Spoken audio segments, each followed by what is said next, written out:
Do you really think that you know everything about Lesion? Or do you think Lesion is just a basic operator? I think you will be pleasantly surprised with this video. We will also go through a few SoloQ setups as Lesion, as he is one of the best SoloQ operators. I will touch why Lesion can be an issue in the new Nerd 20 seconds meta, and why he will be able to get teams pick Goyo and other bulletproof operators, and obviously all with the in-game examples. So with any further ado, let's get going. Timestamps are available, as we will start with the very basics. Lesion is a 2-speed 2-armor operator with just one primary gun. Yes, the shotgun is, well, it is not an option. T5 is another reason why people choose Lesion over other operators, and I would definitely recommend going for 1.5 sight. As for the secondary gadgets, the SoloQ, impacts are your best friend whenever, so pick impacts. But in a stack, there are often times that bulletproof camera will be required. Legion starts with one goo mine and can end up with 8 of them. That when attackers step on them, they take 0 damage but get heavily slowed down, and a huge noise appears, as you could have heard. Legion, as said, has one goo mine at the very start, and after each 30 seconds, slightly a bit longer, you generate another goo mine. And as you could see, they are cloaked, and you can see the icon on the top of it, and only as Legion. Up to 8 meters, and only if you have direct line of sight to them. So theoretically, he's getting stronger the more he's alive.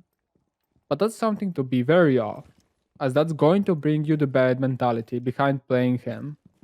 Simply put why. Usually by the end of the first minute of the match, you will have all most important entrances closed with the goo mines. And having 2 goo mines on one of the staircases is nice, but not anything that will change the outcome of the round.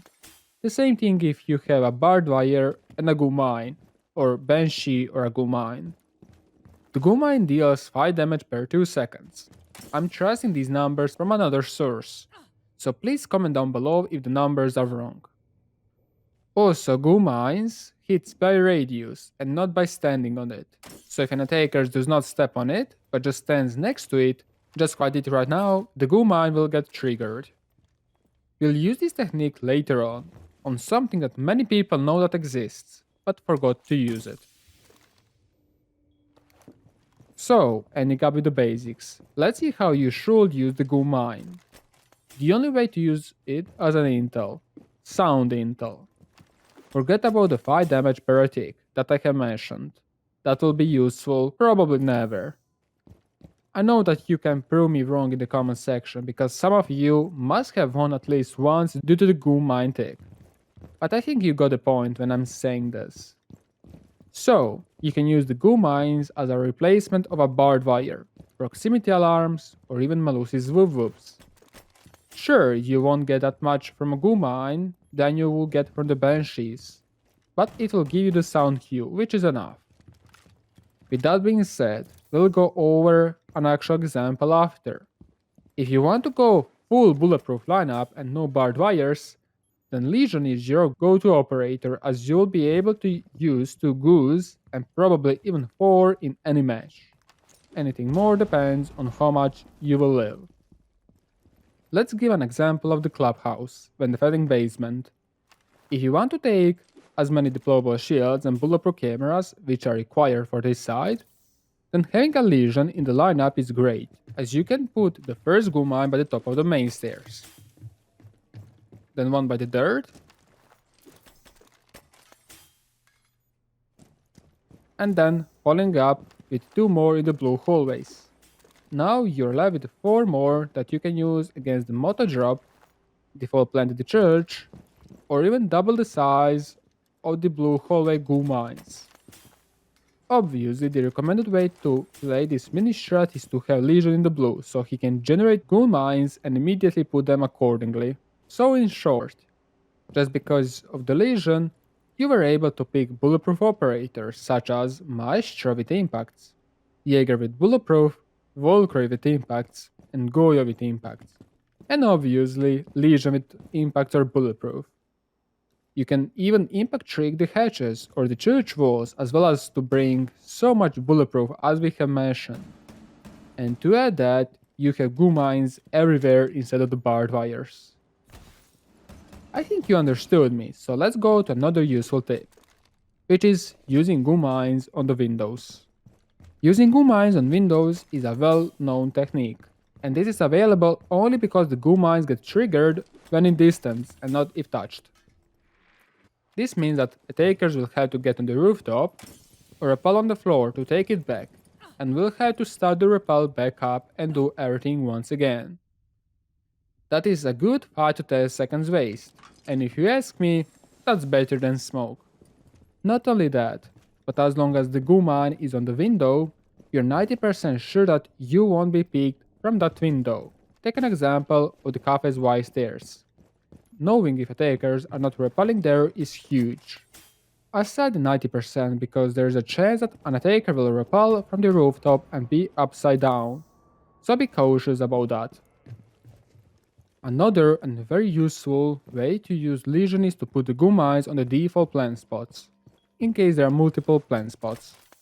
This can be useful when it comes that you have limited plant denial, 1 C4 or just a smoke, and you cannot have intel onto the planter.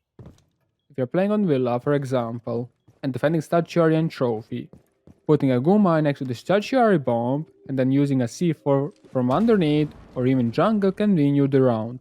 This didn't exactly happen in the following clip, but let's take a look at it. Is going to get away with his life, but has lost a decent amount of health. Goo mine's going to go down. That will prevent somewhat of a push, and there's less than a minute remaining, so Empire don't have much time to waste. These still are not the 200 IQ mind-blowing tapes, right? But we are getting there, trust me. But again, I think we can agree that even if the most of these are simple, many people forget about it. So let's continue. Have you ever thought of using Lesion just like smoke, i.e. the 90 angles? Maybe you're not doing it willingly, but if you're in a cafe once again, and you're by the corner of the cooking, next to the prep door, and you had to worry about being pushed on the red hole as you had opened that angle, and you had to worry about the prep, what do you do as a Lesion?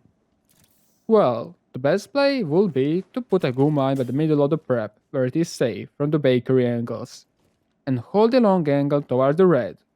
Sure, you could do this without the goo mine and just the basic sound cue from the game, but you can also take this similar example on the Villa. When you're in the games and you have zero clue where the attacker is, the best way will be to put a goo mine towards the entrance of the aviator from the zombie, and hold the angle towards the game's entrance from the hallways. And you have to do it while crouched, because then you cannot be killed from the zombie. If you have some intel from the study toward the aviator, then this round just became a heavily defended sided, just to one goo mine. We'll have 2 more ideas where to place them, but before that, I need to list some of the counters of the Lesion. And these are actually drones. Drones can pretty easily see the goo mines as you're at the same level as they are. So, if you want to check as an attacker if there is a goo mine around the door, drone is your best friend and just yellow ping it. Take this tip also when you're defending. Don't place a goo mine directly at the door frame. And if you can, put the goo mines on the stairs. As with having such goo mines, you're putting them on a different level than a drone, so a drone will have a harder time spotting the goo mine. So, prioritize putting it exactly on the stairs, as you're countering the counter of the goo mines. And that's the main thing to consider when putting them. Before the last thing to consider, and 2 SoloQ setups, Lesion counters Finka. It stops fully the adrenaline boost, whereas Finka counters Malusi, barbed wires. So yeah, there's even some pros about the goo mines over the banshees. Speaking about that, Lesion is a great counter against the shields. Mount your blades, you pick it, as they will be forced to retreat. Take the shield back and take the goo mine, and redo the whole process. Imagine them in the middle of the catwalk of the clubhouse. That is at least 20 to 25 damage from a single goo mine. And guess what? And just replace it, forehead. Also, having a goo mine from the entrance of the lounge is just another SoloQ strat. But more about that will be later. So, the idea you can use as a goo mine to counter the drones is to put them on the destructible part of the floor. That way attackers won't be able to destroy it until they're on the top of it. And drones will have a harder time seeing it. Using this in pair of the all other suggestions, and you have made yourself a fortress. We'll go to 2 SoloQ strats with Lesion and then end with the video up. So, if I have missed any hidden tip with the Lesion, please let other people know in the comment section down below. Let's go to border and play in the fontaine. Having goo mines placed in the office window, actually on the window, another one on the long towards the east, as well as the triple walls, and the fourth one after the office window. This all means a playground for you. You have literally covered everything, so there is really nothing much to talk here. The other strat will be on cafe when defending basement, by vodka. Having a goo mine by the double window, brown stairs, freezer hallway, putting the fourth one by the entrance of the restaurant for the main entrance, and finally putting the fifth one by the red hole gives you all the intel you will ever need. Having melee holes like this will just make it better. If you want more SoloQ videos, especially the Lesion ones, let me know down in the comment section. And please be sure to like this video up, as it really helps me tremendously. Thank you for watching this video and staying with me for this long, and thanks all the patrons and YouTube members for making this video available. If you want to learn all the basics and advanced things about the siege, make sure to give me a like, subscribe and notification bell to get all notifications from my channel. Make sure to give me feedback down in the comment section below.